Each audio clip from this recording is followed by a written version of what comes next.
The EntreLeadership system is what you get with the Getting Started guide. And the system is this. We have discovered by observation, not by forcing it on anyone, but by observation, that businesses go through 5 stages of business. They go from treadmill operator, where you feel like you're on a treadmill, to pathfinder, to trailblazer, to peak performer. To last one is legacy builder. And we were talking to a company at the legacy stages just a few minutes ago here. Okay. As you're going through those stages, the way you're leveling up is you're adding different skill sets, and you're getting better and better and better at the 6 different components of running a business. We call them the 6 drivers of running a business. The 6 drivers are personal, you're the problem, you're the solution. Purpose, business is bigger than the bottom line. People, building a unified team is the key to winning in business. Plan, winning is an intentional act. It doesn't happen by accident. Product, deliver excellence, and the profits will take care of themselves. Profits fuel your purpose, and you start again. You grow, get bigger. Your business never going to get bigger than you are. You got to continue to reiterate the purpose why we're here. And if the only purpose, the only reason you're here is just for money, you're going to run out of steam. Because money is good. Go get you some. I'm not against money. I'm a capitalist pig, okay? But I'm not driven by money. Money is the byproduct of doing good. When you do good in the marketplace, when you serve your customers, Rabbi Lapin that I was talking about earlier says when you serve your customers well, they give you certificates of appreciation with presidents' faces on them. Called profit. Profit is the applause that your customers give you. Yay, you did a great job. Here's some of my money. And if you just go after money and you're not going after service and money is the byproduct, you're going to run out of steam. And you smell bad. People will smell it. They smell it on you. They smell that you're not there for them, you're there for the money. They start to feel like a number. You start to feel like a Bank of America customer, right? We're just here to get screwed over. We're just here for you to take my money, and I'm a number. I don't really matter to you. That's how the customer starts to feel when you don't have a strong purpose. And so business is bigger than the bottom line if you're going to create a sustainable and growing enterprise over decades, which is what we've done here and what we coach many, many, many thousands of businesses around America to do. So how do you do this?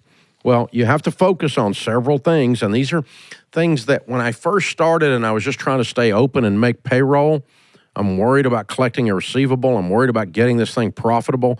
I'm worried about whether we can make our bills, right? These things all sounded very soft and corporate and theoretical to me, but I have discovered now 30 years in that they are actually the soul that drives a business that is sustainable. So we have to discover what our mission is. What is our mission? And then out of the mission, you start to say, okay, I've got a vision. What's our vision? And we have a mission statement, a vision statement. And then we said, okay, how are we making decisions around here?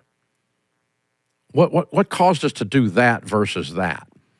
And we started writing them down, and those are our core values. What are your values? Your values give you, your decisions are already made once you know what your values are. Because your values will tell you what the decision is, especially in a high conflict, high stress situation. And generosity. How can we be more generous? And define the impact you want to make through the business. So when do you start to focus on this idea of I've got to have a mission? Well, it's really after you get out of the treadmill stage. The treadmill stage is where you're on a treadmill by yourself, all the revenue's counting on you. Once you get past that and you've got some delegation going on, you've got good time management, you're hiring properly, people you can delegate to, now you're leveling up and you go to the Pathfinder stage. The Pathfinder stage is where you need to recommit to the mission and start to lay out what your values are and then communicate them and communicate them and communicate them and communicate them over and over and over to the team. My friend Andy Stanley says the team hasn't heard it until you said it 21 times. If somebody on the team is not making fun of the fact that you're repeating yourself all the time, then you haven't said it enough. So we sat down because a friend of mine used to teach this stuff, who's since passed away.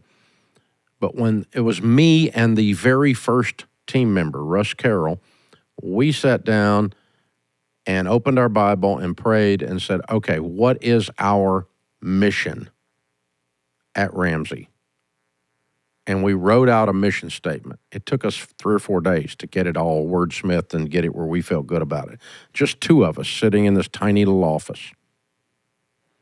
And the weird thing is that I think we got it right. I think God must have spoken to us to give us that mission statement. I know that because the mission statement is still the same 34 years later, except we changed one little section.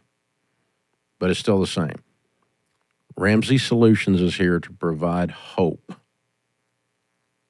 with common sense education and empowerment with biblically based principles. This is what we do to everyone in every area of life. We used to say in money, but now we've got EntreLeadership, we've got mental health, we've got other things, and so we're giving hope to everyone in every area of life with common sense education and biblically based principles. And that is our mission statement. That's who we are. If it doesn't do that, we don't do it. It tells you what you aren't as much as it tells you what you are. We're not in the apartment building business because it doesn't do those things. Now, I might build some apartments as Dave Ramsey, but Ramsey Solutions doesn't do that. And so we laid out that mission statement the very first time, and we have stuck to it. And that focus, not getting sidetracked with our with 14 different initiatives that had nothing to do with the driving force of this business, is one of the reasons we've been as successful as we have. Then the core values came along at the peak performer stage as well. They were here all along. We just didn't know they were here. And so core values in our place, Pat Lencioni, our friend, teaches that there's 2 types of core values. There's core values that are aspirational, meaning I aspire to, that's what I'd like to be. And then there are core values that are simply factual, tactical. That's who we are. It identifies who we are. We don't have any aspirational core values at Ramsey. All of ours are just who we are. And we have 14 of them, and they came about because every time we made a decision that we couldn't describe making that decision or making that process or leaning into it based on that one thing over there, based on one of the existing core values, we wrote down, how do we make that decision? What's our deal?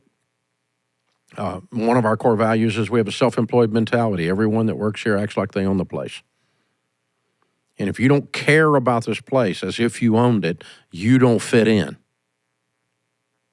You have to, if you're here just to collect a check and do a job, and how fast can I get out of the building every day and not act like and think like and feel like an owner of this place, if you don't care deeply, you don't get mad when somebody talks bad about us, you don't get your feelings hurt when things don't go right, then you don't fit in around here. You got to have that's one of our core values. We discovered that. We kept looking around and going, why don't we respect that person and we respect that other person that works here? Oh, that one's just collecting a job. They're just collecting a check. They're working a job. So we identified our core values and we wrote them out. And now they're all over the building, and we remind each other what they are all the time. And periodically in staff meeting, I will teach one of them. I taught the momentum theorem, which is one of our core values, this week to our whole team. 1,100 of them sitting in the staff meeting, and I taught 24 minutes on the momentum theorem and taught what it was. It's what we do. Okay, so we walk through these things. So how do you maintain them? You talk about them, and you remind people, when we made this decision, it's because this is who we are based on this. This is how we think. It's how we do stuff. And we revisit the mission, the core values as a leadership team all the time, and we revisit it with the rest of the team all the time, constantly. We've never stopped in 30 years going over it and over it and over it and over it again. Now, if you've been in business for a bit and you don't have a mission statement or a core value, you probably ought to sit down and start talking about it. What are the things that drive us? And when push comes to shove, what are our values? What do we really value here? What do we believe? You've got a self-employed mentality. One of ours is a no gossip. We don't believe in gossip. So you can speak up, but you can't speak out. I don't need any freaking activists here. I'll fire your little activist butt and let you go activist somewhere else. You can speak up to leadership and say there's a problem, and we'll help you fix the problem. Because we got problems. We have disagreements. We have personality confusions around here.